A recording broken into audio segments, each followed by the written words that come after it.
We recently got our hands on the new Subaru Forester and came away pretty impressed with it.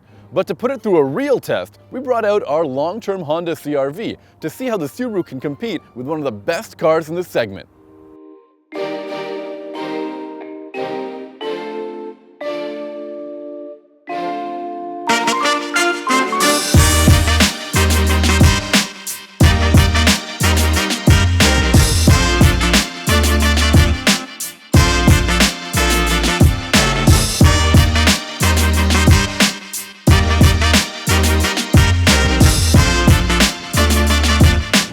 The CR-V is the real deal when it comes to compact crossovers, and it recently won our Utility Vehicle of the Year award against some really stiff competition.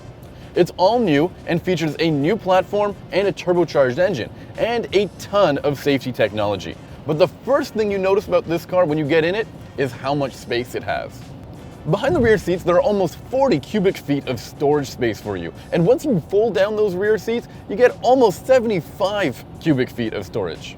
But what I really like about this car is the amount of at-hand storage. There's this giant armrest that is one of my favorite parts of the car because it also doubles as a huge storage bin. The other thing that you'll notice with this car is the fit and finish is excellent. In fact, some of the materials in here look so good that you'll kind of confuse yourself and think that you're in something far more upscale. And I really like the layout of the vehicle as well. While the HVAC controls are pretty good and the infotainment system could be better, it at least comes with Android Auto and Apple CarPlay, which is a huge deal in this segment. And finally, there's the gauge cluster, which looks really modern and high-tech. Now, driving these two vehicles back to back really showcases their strengths and weaknesses. In the CR-V, the car feels very heavy and substantial. The steering has a lot of weight to it, and it makes the car feel really precise. In comparison to the Forester, the CR-V is a little bit more serious and less playful. And I also think that the sound deadening inside this car is just not as good as the Forester's. Especially when you lay into the throttle, you'll hear that turbocharged 1.5-liter engine really struggle. And while the car doesn't feel particularly powerful, its strength is with its fuel economy.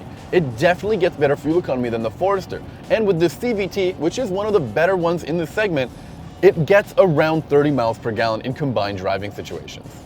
And one last thing to bring up with these compact crossovers are the safety features and driver aids that are available in both. They both feature a very comprehensive suite of software. Both also get the coveted IIHS Top Safety Pick Plus rating, which is a huge deal.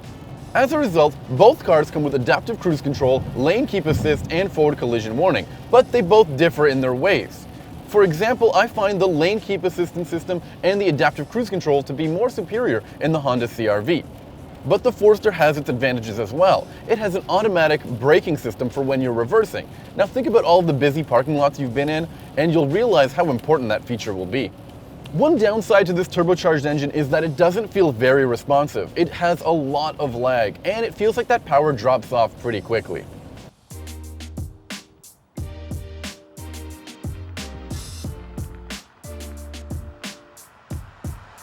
Now that we've jumped in the Forester, we can see that these two cars have more in common than you'd think. When it comes to cargo space, for example, the two cars are very close. The CR-V edges it out, but just by a little bit. And when it comes to passenger space, it also comes out as a bit of a wash. The Forester has more space up front, while the CR-V has more space in the rear. There's also a lot of light in the Forester because of these massive windows, giving you this really nice, airy feel in the cabin. In comparison, the CR-V almost feels claustrophobic. And the interior of this car, while not as upscale looking as the CR-V, has its premium touches as well. Take a look at this brown leather, it's gorgeous. But I don't think that the fit and finish and the quality is up to the par of the CR-V. It's good, but it's just not the best. Additionally, the ergonomics and the HVAC controls aren't the most elegant, and I absolutely hate this infotainment system. It doesn't hold a candle to what the CR-V offers. But there is a silver lining in the Forester. It comes with this fantastic Harman Kardon sound system. Where these two cars really differ is with how they drive. The CR-V felt stable and heavy. This car is far more responsive and light. It feels agile even for a compact crossover. The throttle feel is really touchy, and the steering is absolutely light and effortless. It makes this car feel like a much smaller vehicle.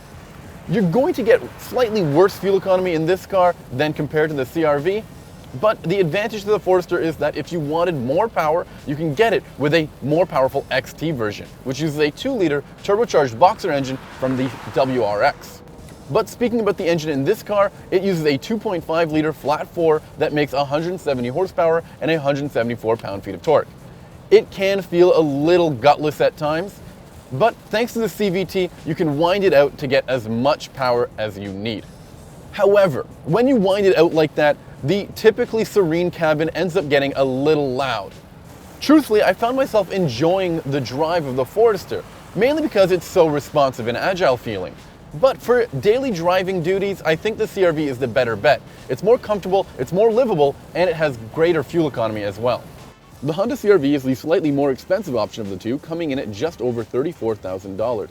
The Forester can be had for around $33,000. The Forester's come a long way, and choosing a winner in this comparison really comes down to preferences. I think the CR-V's ergonomics, practicality, and fuel economy trumps what the Forester offers in terms of responsiveness and throttle feel, making the Honda the top choice for families in this segment.